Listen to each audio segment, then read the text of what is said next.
CD2. American English File, 3rd edition. Level 3 Student Book. By Christina Latham Koenig, Clive Oxenden, and Jerry Lambert. Published in copyright Oxford University Press, 2021. 3.1 1. Tickets, please.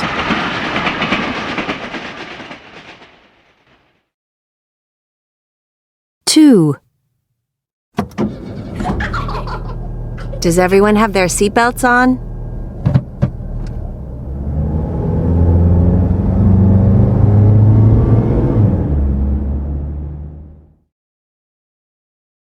Three.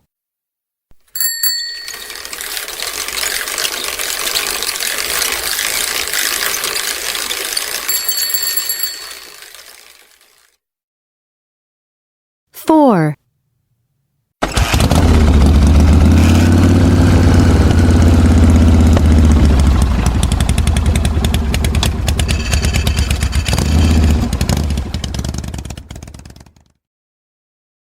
Five.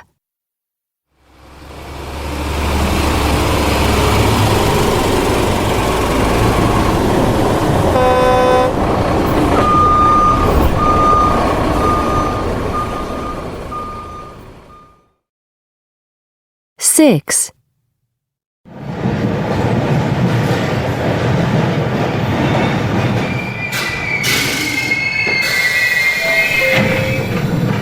Stand clear of the closing doors, please. Seven.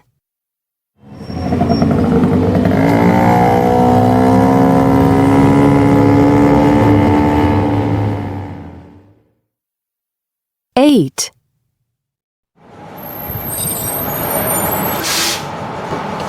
Does this stop at Broadway and 125th?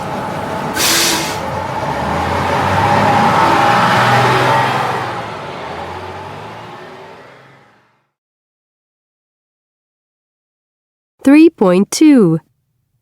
Two. Bus. Six. Freeway. Nine. Motorcycle. Eight. Platform. Four. Scooter. Seven. Subway. Five. Train. Three. Truck. One. Van. 3.3. One. Bicycle lane. Two. Car crash. Three. Crosswalk. Four. Gas station. Five. Parking ticket. Six. Pedestrian zone. Seven. Road work. Eight. Rush hour. Nine. Seatbelt. 10. Speed camera. 11. Speed limit. 12. Taxi stand. 13. Traffic jam. 14. Traffic light. 3.4. 4. Phrasal verbs. 1. We set off at 7 o'clock in the morning to try to avoid the traffic. 2. I arrive at 8:15. Do you think you could pick me up at the train station? 3. Always check the address you put in your GPS, or you may end up in the wrong place. 4. We're going to run out of gas soon. Let's stop at the next gas station. 5. Look out, you're going to crash. 3.5. Shower. Sh. Jazz. J. Chess. Ch. 3.6. Shower. Sh. Crash. Rush. Station. Jazz. J. Bridge. Journey. Traffic jam. Chess. Ch. Adventure. Catch. Each. 3.7. 1. A. Cheap. B. Jeep. 2. A. Chain. B. Jane. 3. A. Choke. B. Joke. 4. A. Ship. B. Chip. 5. A. Shoes. B. Choose. 6. A. Wash. B. Watch. 3.8. 1. Jeep. 2. Chain. 3. Joke. 4. Chip. 5. Shoes. 6. Watch. 3.9. 1. Do you like potato chips? 2. I'm going to wash it. 3. You choose. 4.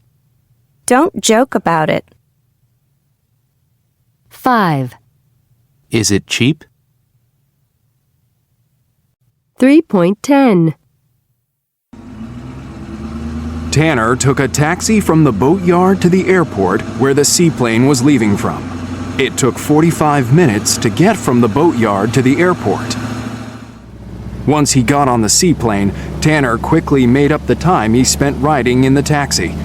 With the plane flying close to 100 miles an hour, Tanner caught up to Rutledge and Adam near 7 Mile Bridge. After landing at the airport in Key West, Tanner rented a scooter for the last 3 miles of the race. Just a few more minutes until he arrived at the southernmost point of the U.S.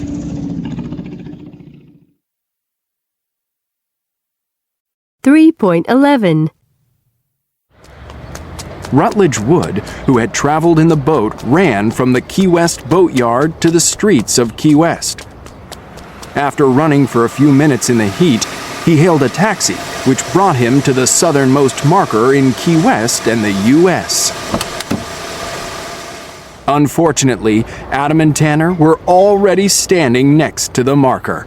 Rutledge couldn't believe it. He looked at the other men who were standing nearby, laughing. It turns out that Adam, traveling in the Lotus Evora, had reached the Key West marker just seconds before Tanner arrived on his rented scooter. Adam's car had won, which is a good thing because Top Gear is, after all, a program about cars. Tanner's combination of taxi, seaplane, and scooter arrived second, several minutes before Rutledge, who ended his boat trip with a ride in a taxi. 3.12. 1. My car is a little older than yours. San Francisco is more expensive than Chicago. This test is less difficult than the last one. Olive oil is better for you than butter. 2. The new sofa isn't as comfortable as the old one. I don't have as many books as I used to. 3.13. 1. My father drives faster than me. He walks more slowly than I do.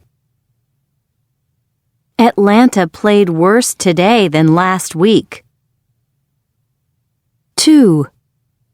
Max doesn't speak English as well as his wife does. I don't earn as much as my boss. 3.14. Kevin is the tallest player on the team. Singapore is the most expensive city in the world. The small bag is the least expensive. Lucy is the best student in the class. Who dresses the most fashionably in your family? That's the worst we've ever played. 3.15. 1. What's the most dangerous thing you can do while you're driving? 2. You'll probably make bad decisions. 3. People slow down to look at an accident. 4. This is a really common cause of accidents on freeways. 5. This makes you twice as likely to have an accident. 6. What did you find most interesting? 7. Always keep your eyes on the road. 3.16.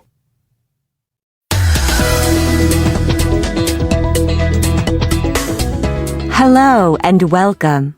On today's show, we're talking about how to drive safely. A new book called Survive the Drive has just been published, and we asked Tom, our transportation and travel correspondent, to take a look. Welcome, Tom. Thank you. So tell us, what's the most dangerous thing you can do while you're driving? Obviously, we're not talking about drinking alcohol, taking drugs, or using a handheld phone to make calls or text, which everyone knows you must never do. Well, this is really surprising. At the top of the list is driving when you're feeling emotional. The researchers found that you're nearly 10 times more likely to have an accident if you're feeling very sad or angry or stressed. If you're emotional, then you can't concentrate on the road, and you'll probably make bad decisions if you find yourself in a dangerous situation. In fact, if you're feeling very emotional, it'd be better not to drive at all. Wow. Okay, I'll try to remember that next time I have a bad day at work. What's the second most dangerous thing? This one's less surprising. It's reaching for something in your car. It might be your phone or a map or some candy. If you're reaching down or trying to get something from the back seat, then you aren't looking at the road, and you're 9 times more likely to have an accident. And number 3? Number 3 is looking at something interesting or something that's happening by the road. A really common example of this is when people slow down to look at an accident. They don't realize that by looking at the accident and not at the road, the chance of having an accident themselves goes up over 7 times. In fact, this is a really common cause of accidents on freeways. So the message is, don't be distracted. Yes, exactly. If you're driving fast, you can travel over 300 feet in less than 3 seconds, and a lot can happen in 3 seconds. So that's the top 3. What about other things to avoid? Well, at number 4 is adjusting your GPS, which can be very distracting and makes you nearly 5 times more likely to have an accident. At number 5 is driving when you're tired. 60% of drivers say they've driven when tired in the last year, so it's a big problem. And you can lose control of your car completely. At number 6 is adjusting your radio or music system. This makes you twice as likely to have an accident. Again, it's the distraction from the road that's the problem, and only having one hand on the wheel. And the last 2? The 7th is eating or drinking, because again, you usually take one hand off the wheel. And the 8th is talking to a passenger, which can be distracting because the driver often turns to look at the passenger. So how would you summarize the research? What did you find most interesting? I think for me, the most interesting thing is that some of these things don't seem very dangerous, and good drivers often do them, but the research shows that they are. So next time you get in your car to drive somewhere, think about what you're doing, and always, always keep your eyes on the road.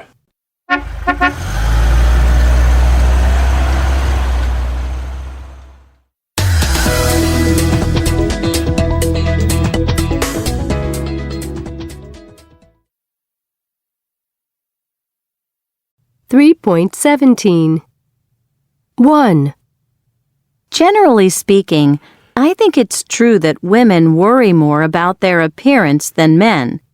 They spend longer choosing what to wear, doing their hair, and things like that. 2. I don't think it's true that men are more interested in sports than women.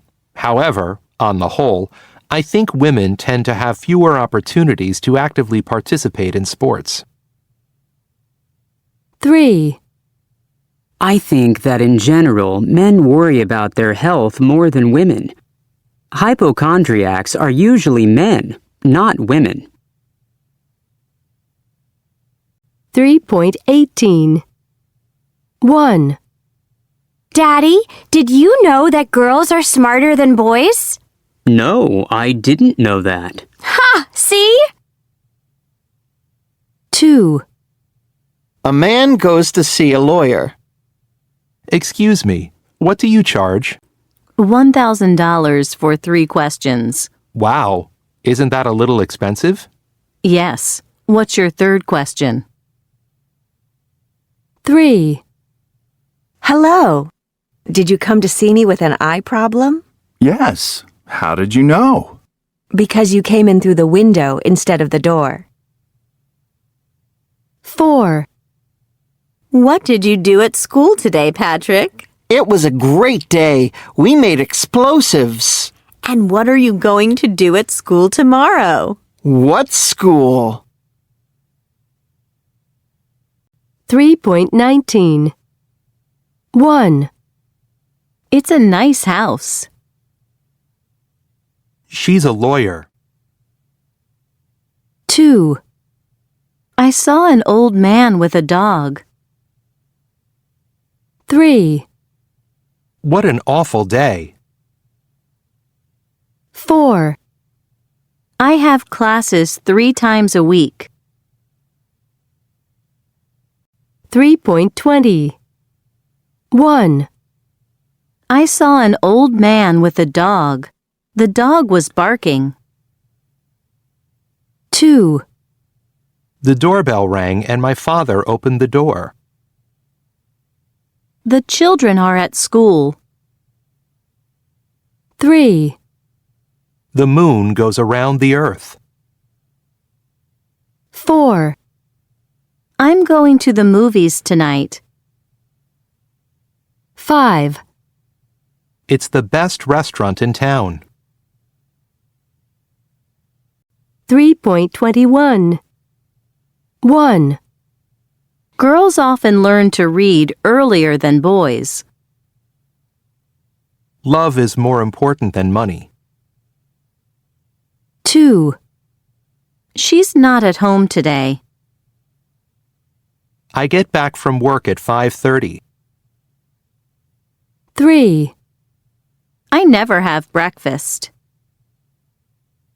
I'm going to the movies on Tuesday. 4. See you next week. 3.22. Computer. About. Accident. Complain. Problem. Question. Talkative. Usually. 3.23. The movies. The office. The umbrella. The universe. The moon. The internet. The kitchen. The accident. The evening. The dark. 3.24. Blue is for boys. How many times have we heard that? And if you walk down the aisles of children's clothes stores, you'll see rows and rows of clothes in these two colors. But where does this rule come from exactly? Are little girls genetically attracted to pink and little boys to blue? It seems not. You may be surprised to hear that 100 years ago, it was the exact opposite. In a popular magazine of the time, an article said the generally accepted rule is pink for boys and blue for girls. The reason is that pink, being a stronger color, is more suitable for a boy, while blue, which is more delicate, is prettier for a girl.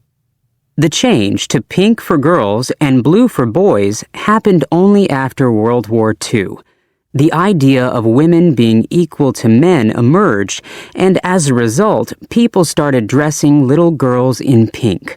Soon, advertisers got a hold of the idea and made blue the color for boys. Since then, the pink and blue stereotype has never gone away.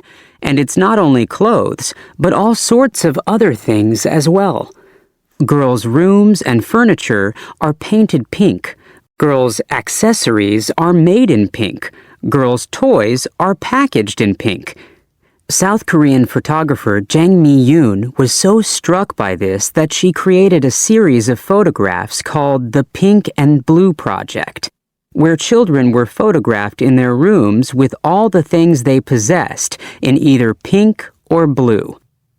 But is this something we really need to worry about? Allison Carr from the Institute of Engineering and Technology says yes. When we're choosing between one toy or another to buy as a present for a child, we're influenced by stereotypes.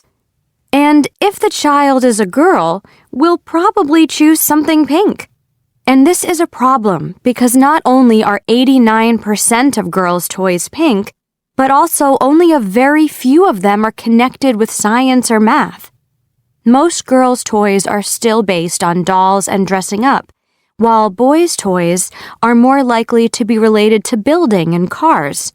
And the problem is that the toys we play with influence our interests and even the jobs that we end up getting. If girls don't have access to as many construction toys or mechanical and scientific toys as boys, they'll think that science and technology is not for them, so they'll be less likely to choose to study it at school and later in college. I think that if they were allowed to choose for themselves, girls and boys would choose the same sort of toys, and that parents need to forget about the stereotypes about pink and blue. Toys should be the same colors for all children, red, yellow, green, whatever. However, Natasha Crooks from the British Toy and Hobby Association doesn't agree. I think that instead of abandoning the pink and blue thing, we should use it. If we want girls to get interested in maths and science, we should package science and engineering toys in a pink box. Then maybe girls, or their parents, will start buying them. Thank you, Natasha. And now we're moving on to 3.25. Dependent prepositions. 1. After verbs. 1, He apologized to the police officer for driving fast. 2, I never argue with my husband about money.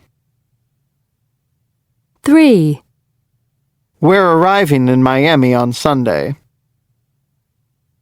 4, We're arriving at O'Hare Airport at 3:45.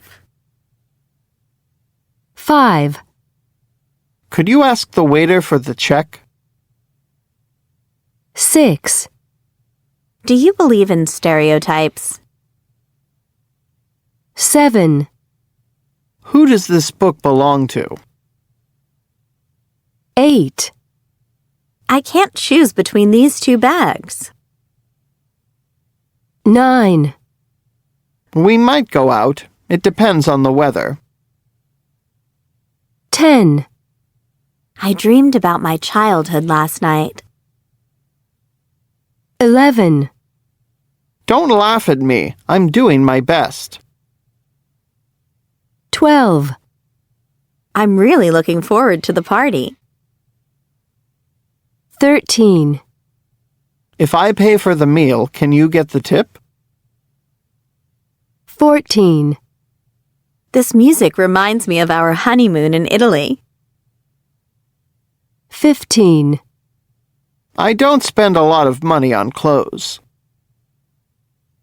16, We need to talk to Anita about her report card. 3.26. 2. After adjectives. 1, My brother is afraid of bats. 2, She's really angry with her boyfriend about last night. 3, I'm very close to my older sister. 4, This exercise isn't very different from the last one. 5, We're really excited about going to Brazil. 6, Krakow is famous for its main square.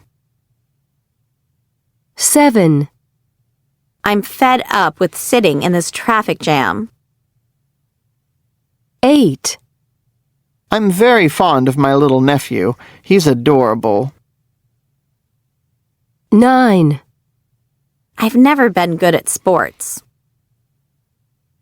10, Eat your vegetables, they're good for you. 11, My sister is very interested in astrology. 12, She's very passionate about riding her bike. She does about 30 miles every weekend. 13, I don't like people who aren't kind to animals. 14, She used to be married to a pop star. 15, I'm really happy with my new motorcycle. 16, My dad was very proud of learning to ski. 17, Why are you always rude to waiters and salespeople? 18, Rachel is worried about losing her job. 19, I'm tired of walking. Let's stop and rest. 3.27. 1, When you're with friends of the same sex, what do you usually talk about? 2, Are there any sports or games that you're good at? 3, Is there anything you're really looking forward to? 4, Who in your family are you closest to? 5, What kind of movies are you excited about? 6, Are there any animals or insects that you're afraid of? 7, What's your town or region famous for? 8, Are there any superstitions that you believe in? 9. Is there a story in the news right now that you're really tired of? 10. Who's the last person you were really angry with? What about? 11. Have you bought anything recently that you're very happy with? 12. What do you think success on an exam depends on? 3.28.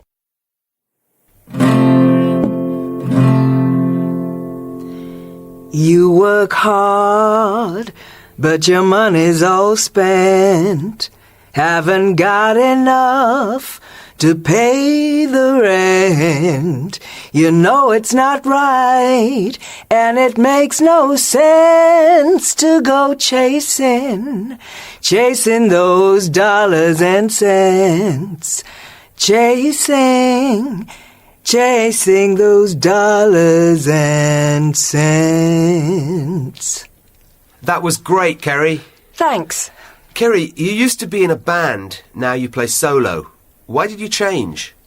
What happened with the band is private. I've already said I don't want to talk about it in interviews. All I'll say is that I have a lot more freedom this way. I can play and say what I want. Did your relationship with the band's lead guitarist affect the breakup? No comment. I never talk about my private life. Your dad was in a famous punk band and your mum's a classical pianist. Have they influenced your music? Of course they have. What do you think? Isn't everyone influenced by their parents? When did you start playing? I started playing the guitar when I was about 4. 4? That's pretty young. Yeah, the guitar was nearly as big as me. I think that your new album is your best yet. It's a lot quieter and more experimental than your earlier albums. Thank you. I think it's my best work. So, what have you been doing recently? Well, I've been writing and recording some new songs, and I've played at some of the summer festivals in the UK. And what are you doing while you're in the States? I'm going to play at some clubs here in New York. Then I'm doing some small gigs in other places. I just want to get to know the country and the people. It's all very new to me. Those dollars and cents, chasing those dollars and cents. Good job, Rob. She isn't the easiest person to interview. She's okay. And this video clip will work great online. Well, thank you for coming in today, Carrie. Now I suggest we have some lunch. Rob, could you call a taxi? Sure.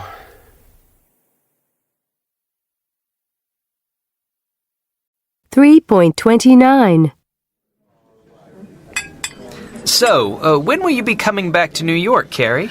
Oh, I don't know. Hi, guys. Is everything okay? Yes, it's delicious, thank you. That's great. New York waiters never leave you alone. I really don't like all this, hi guys, is everything okay stuff. What? You mean waiters aren't friendly in London? Oh, they're very friendly. Yes, they're friendly, but not too friendly. They don't bother you all the time. Can I get you anything else? More drinks, maybe? No thanks, we're fine. Fantastic. See what I mean? Personally, I think people in London are a lot more easygoing. London's just not as hectic as New York. Sure, we all like peace and quiet, but in my opinion, New York is possibly, well no, is definitely the greatest city in the world. Don't you agree? To be honest, I definitely prefer London. Come on, Rob. You've lived in both. What do you think? Well, I have to say London's very special. It's more relaxed. It's got great parks, and you can cycle everywhere. It's dangerous to cycle in New York. Why would you cycle when you can drive a car? You can't be serious. Okay, I agree London has its own peculiar charm. But if you ask me, nothing compares with a city like New York. The whole world is here. But that's the problem. It's too big. There are too many people. Everybody's so stressed out, and nobody has any time for you. I don't think that's right, Carrie. New Yorkers are very friendly. Oh, sure, they can sound friendly with all that have a nice day stuff, but I always think it's a little bit fake. You've got to be kidding me. Oh, I'm sorry. I'll just have to take this.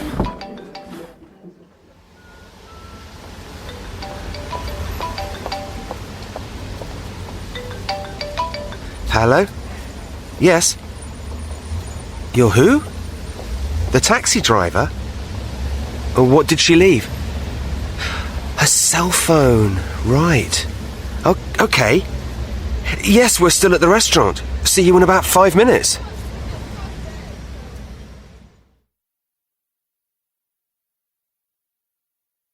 .30 1. Personally, I think people in London are a lot more easygoing. London's just not as hectic as New York. Sure, we all like peace and quiet, but in my opinion, New York is possibly, well, no, is definitely the greatest city in the world. Don't you agree? To be honest, I definitely prefer London. Come on, Rob. You've lived in both. What do you think? 2. Okay, I agree London has its own peculiar charm, but if you ask me, nothing compares with a city like New York. The whole world is here. But that's the problem. It's too big. There are too many people. Everybody's so stressed out, and nobody has any time for you. I don't think that's right, Carrie. New Yorkers are very friendly. Oh, sure, they can sound friendly with all that have a nice day stuff. 3.31 1. Personally, I think... But in my opinion... Don't you agree? To be honest... What do you think? 2. Okay, I agree. But if you ask me... I don't think that's right. Oh, sure. 3.32 Thank you for a nice lunch, Don. You're welcome. Thanks for coming, guys. Have a nice day. See? Nice, friendly service. Maybe, but I think she saw the big tip you left on the table.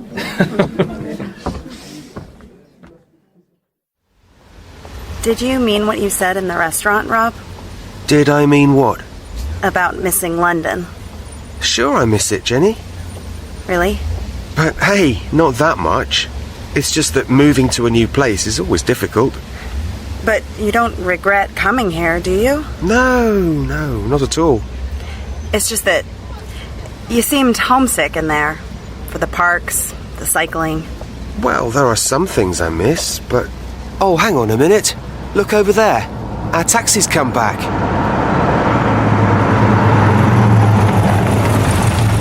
Excuse me, ma'am. Who, me? What is it? I believe this is your cell phone. You left it in my cab. What? Oh, wow! Thank you. Have a nice day.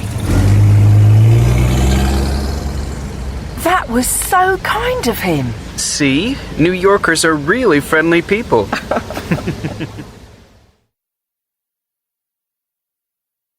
3.33 1. Did you mean what you said in the restaurant, Rob? 2. It's just that you seemed homesick in there. 3. Oh, hang on a minute. 4. Our taxi's come back. 5. That was so kind of him. 4.1 1. Thanks very much. Okay, Goodbye. 2. That's all good, but the financial figures for the last quarter do give us some cause for concern. I mean, it has... Oh, who's that? Sorry. Sorry about that, guys. 3.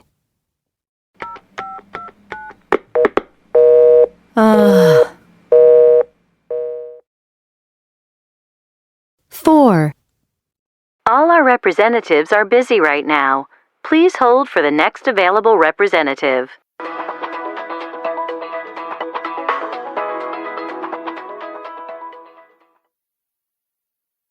Five.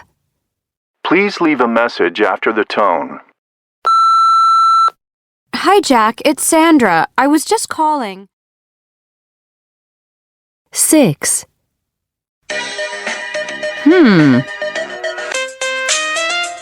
Huh.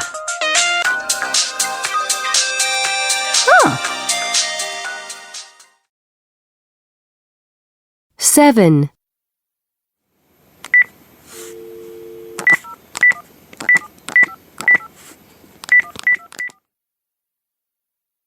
8. Hi, honey. I'm on the 6:25, so I should get in at 8:22. Great. Do you want me to?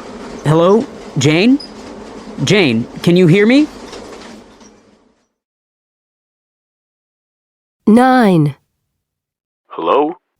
Oh, hi. It's Eric. I called half an hour ago, but Anne wasn't in. Is she there now? 10.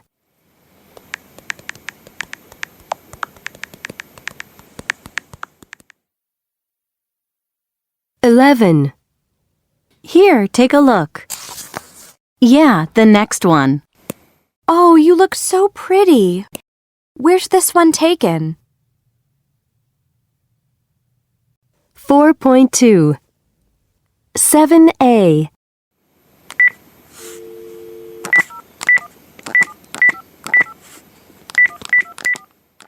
He's dialing a number. 10B.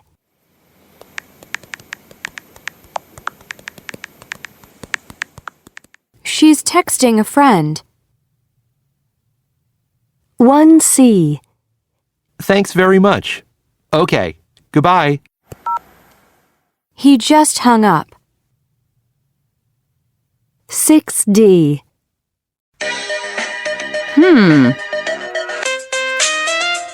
Ah. Huh. She's choosing a new ringtone. 9E. Hello? Oh, hi. It's Eric. I called half an hour ago, but Anne wasn't in. Is she there now? He's calling back. 5F. Please leave a message after the tone. Hi, Jack. It's Sandra. I was just calling. She left a message on his voicemail. 3G.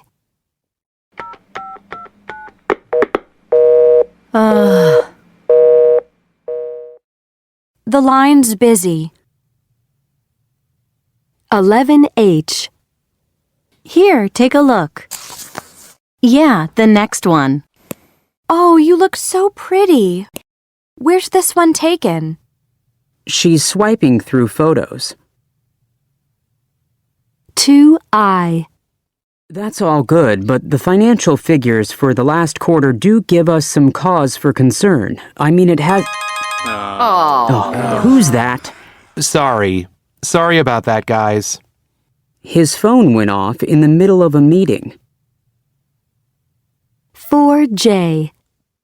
All our representatives are busy right now. Please hold for the next available representative.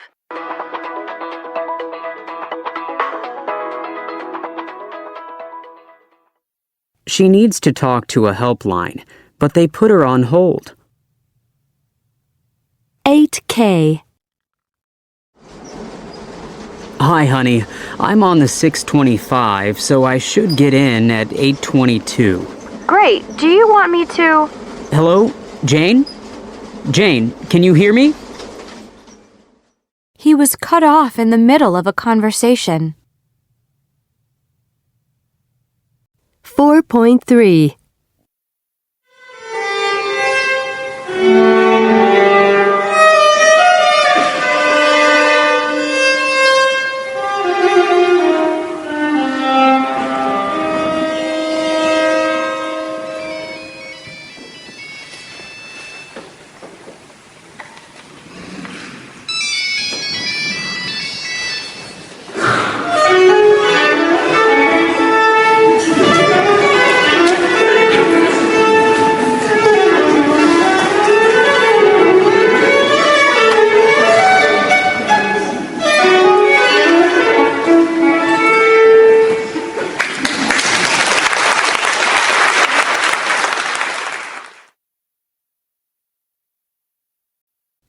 4.4 1.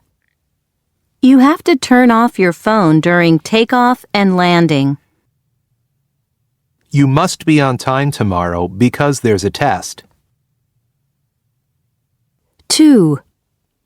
I love the Louvre. You have to go when you're in Paris. You must see this movie. It's amazing. 3. I had to wear a uniform at my elementary school. I hate having to get up early. My interview is at 9 o'clock. Do you have to work on Saturdays?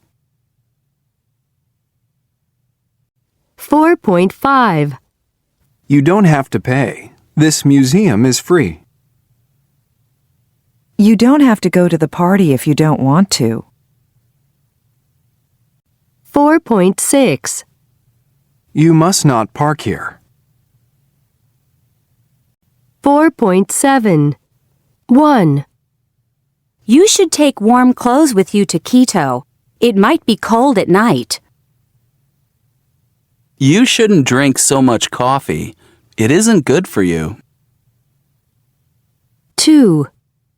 I think the government should do something about unemployment. 4.8 Calm. Design. Dishonest. Doubt. Foreign. Half. Hour. Island. Knowledge. Listen. Rhythm. Should. Talk. Walk. Whole.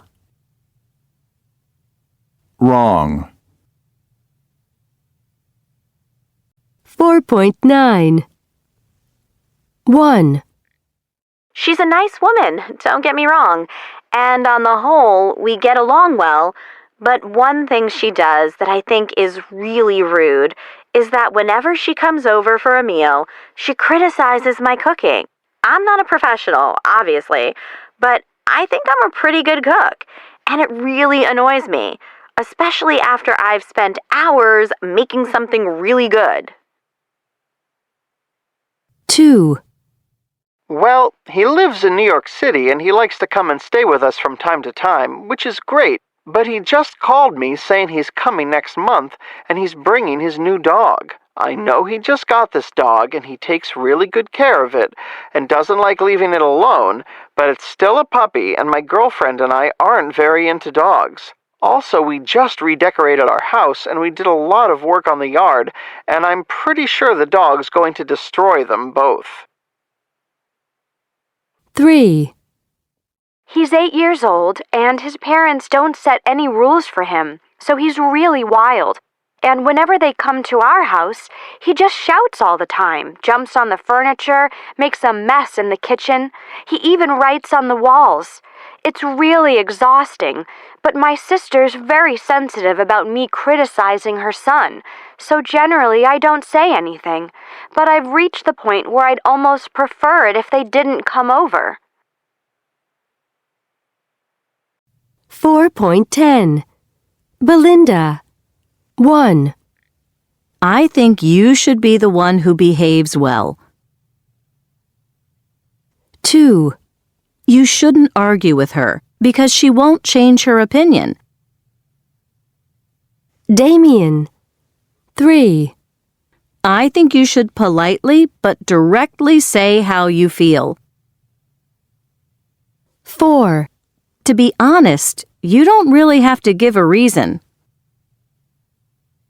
Miranda 5. You have to speak to his parents before their next visit. 6. Explain that he has to calm down a little when he's visiting. 7. You must not write on the walls. 4.11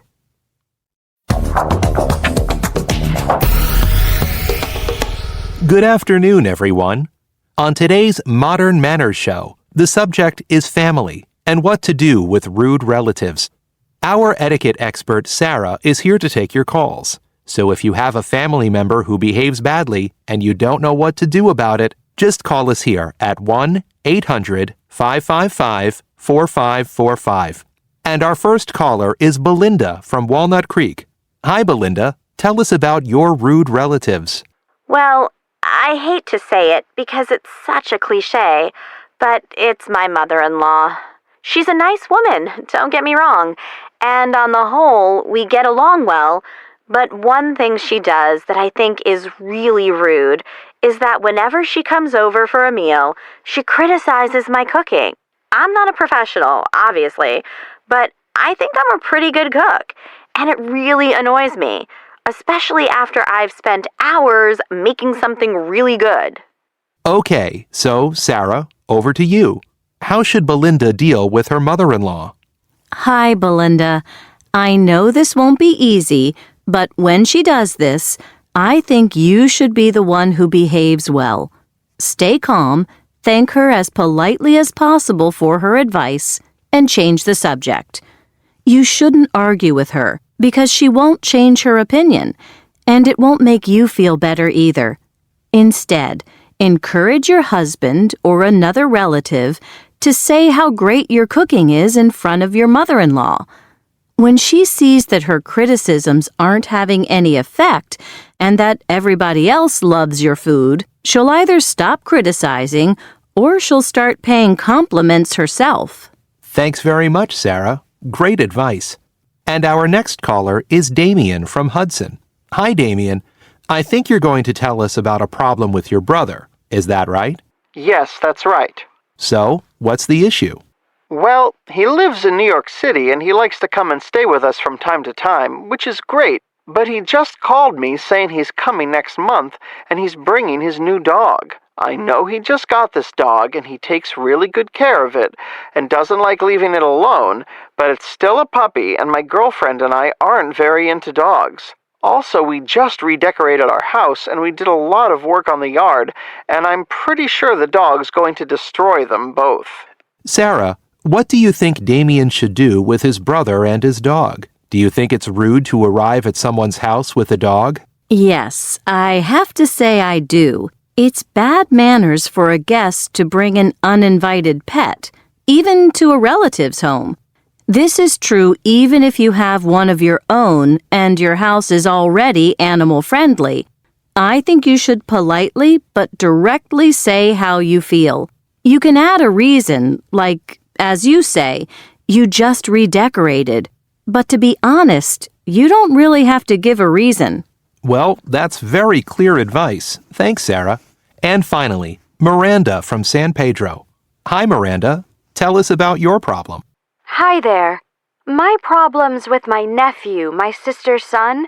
He's 8 years old, and his parents don't set any rules for him, so he's really wild. And whenever they come to our house, he just shouts all the time, jumps on the furniture, makes a mess in the kitchen. He even writes on the walls. It's really exhausting, but my sister's very sensitive about me criticizing her son, so generally I don't say anything. But I've reached the point where I'd almost prefer it if they didn't come over. Sarah, what should Miranda do with her nightmare nephew? You have to speak to his parents before their next visit, or at least to your sister.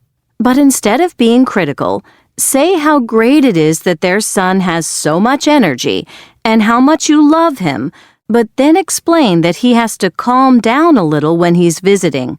And at the beginning of his next visit, welcome him, but give him some rules for your house. Say, "Hi, it's great to see you again." But just a couple of house rules. No jumping on the furniture, and if you want to draw, please use a piece of paper. You must not write on the walls. He won't mind, and in the long run, your sister will be grateful.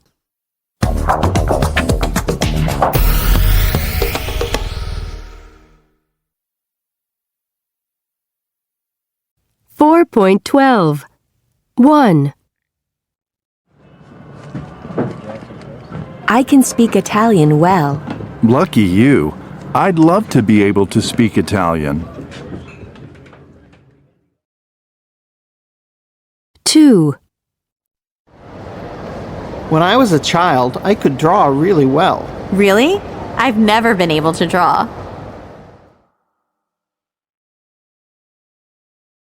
4.13. I can speak 3 languages fluently. Jenny can't come tonight. She's sick. Our daughter could play the violin when she was 3. They couldn't wait because they were in a hurry. Could you open the door for me, please? 4.14. 1. Luke has been able to swim since he was 3. I'd like to be able to ski. I love being able to stay in bed late on Sunday morning. You'll be able to practice your English in the U.S. 2. Fortunately, I am able to accept your invitation. My colleagues weren't able to come to yesterday's meeting. 4.15. 1. He's never been able to dance. 2. We won't be able to come. 3. I'd love to be able to ski. 4. She hates not being able to drive. 4.16. 1. I'd love to be able to ski. Ride a horse.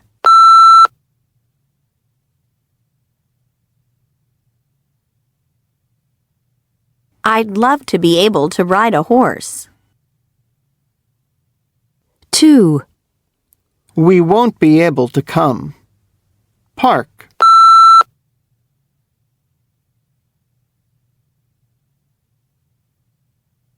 We won't be able to park. 3. I've never been able to dance. Speak French.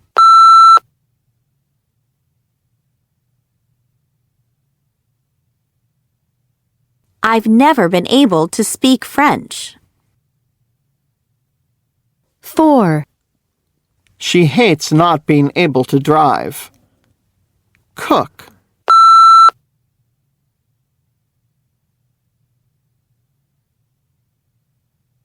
She hates not being able to cook. 5. Will you be able to find it? Afford it. Will you be able to afford it? 6. He'd love to be able to snowboard. Windsurf.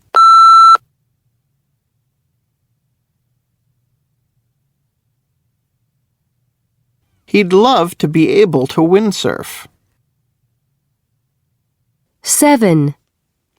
I love being able to understand everyone. Speak to everyone.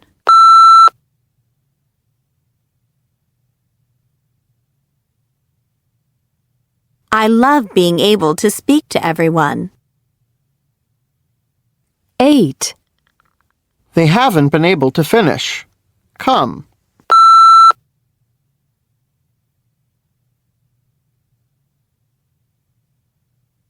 They haven't been able to come. 4.17. 1.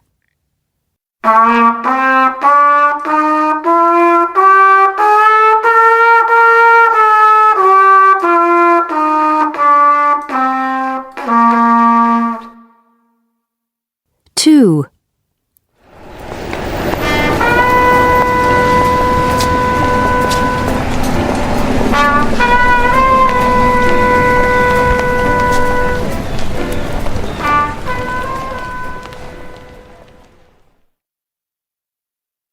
3.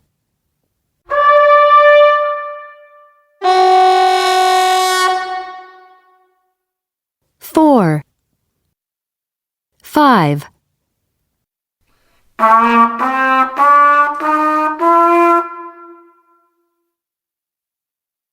6.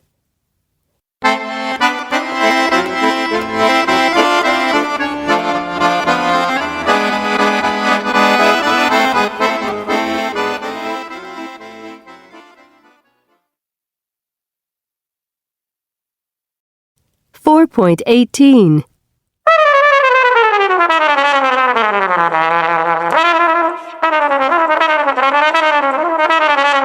I haven't played a musical instrument for years. 5 years ago, I got a trumpet for my birthday, and I tried to learn it, but I gave up after 7 minutes, and it ended up in the garage. So here I am, a beginner again. 1 hour. I have everything I need: YouTube trumpet lessons and a book called Trumpet for Beginners. I plan to practice for 20 minutes a day, 3 times a week. I want to be able to play the trumpet, and I want to do it fast. 2 hours. Well, that was optimistic. Playing the trumpet is more difficult than it looks. I can only play for 10 minutes before I start seeing stars and my mouth hurts. I can get from C to G, but I can't get any higher.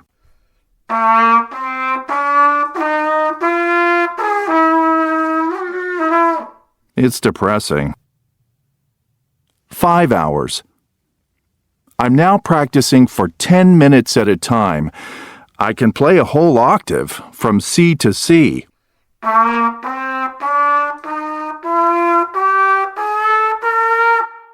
I've watched a lot of trumpet lessons on YouTube. The teacher has a beard and wears very colorful shirts. He's beginning to annoy me, so I'm going to stop watching videos and use books instead. 9 hours. I still can't play high notes.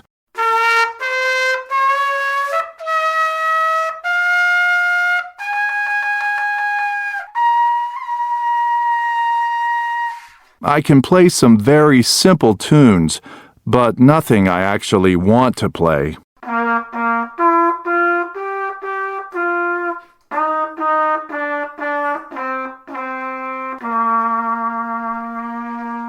It isn't Rimsky-Korsakov.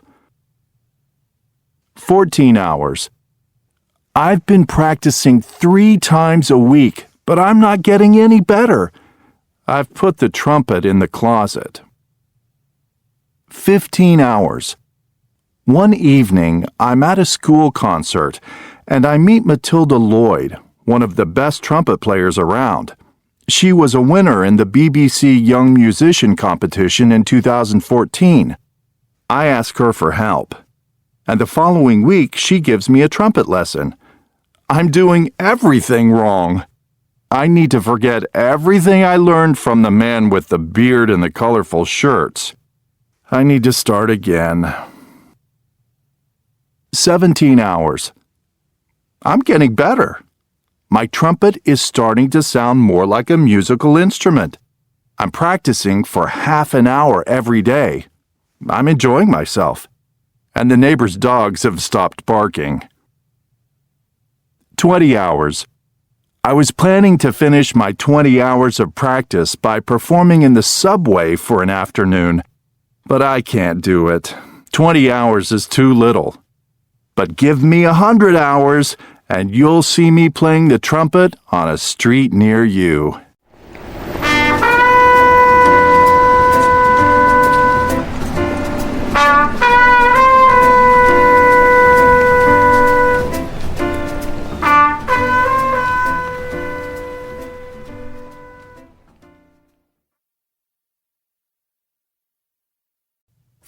.19. 1. What music do you listen to if you feel depressed? 2. What do you think is the most exciting sport to watch? 3. What's the most amazing scenery you've ever seen? 4. Have you ever been disappointed by a birthday present? 5. Which do you find more tiring, clothes shopping or grocery shopping? 6. What's the most embarrassing thing that's ever happened to you? 7. Are you frightened of heights? 8. Do you usually feel very tired in the morning? 9. What's the most boring movie you've ever seen? 10. Do you ever get frustrated by technology? 4.20. 1. She's cut herself. You.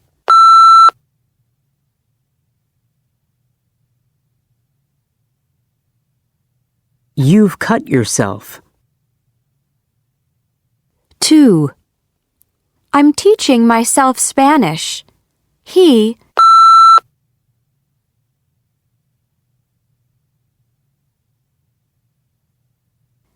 teaching himself Spanish. 3. We introduced ourselves. They.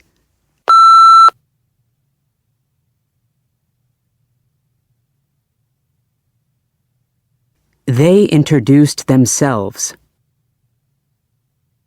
4. He taught himself to play the guitar. She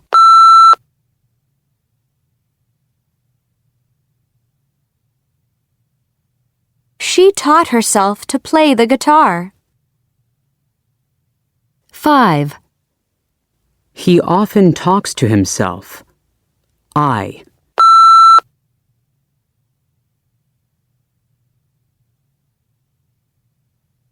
I often talk to myself.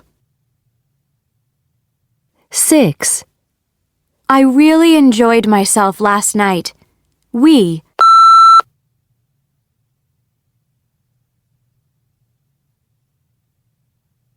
really enjoyed ourselves last night. 4.21. 1. How do you get to work? I usually get to work by taking the bus or the subway. How long does it take? Usually about an hour. What do you think is the best way to get around New York? I definitely think the best way to get around New York is the subway.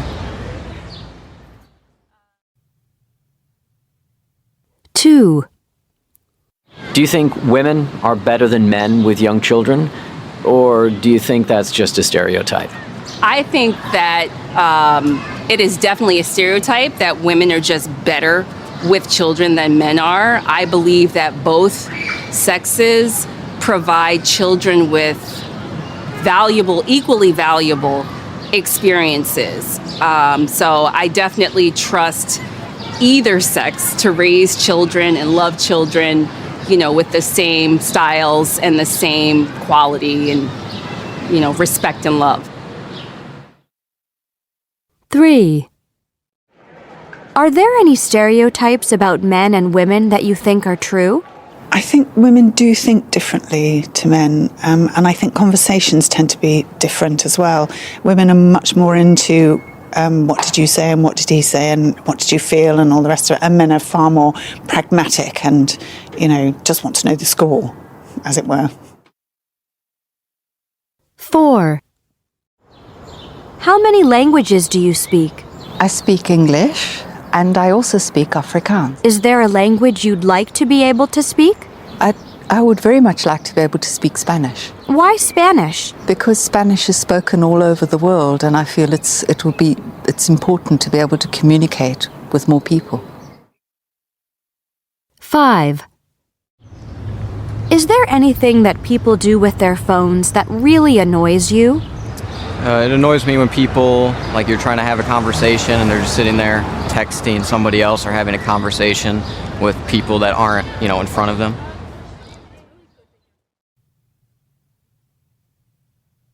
End of CD2.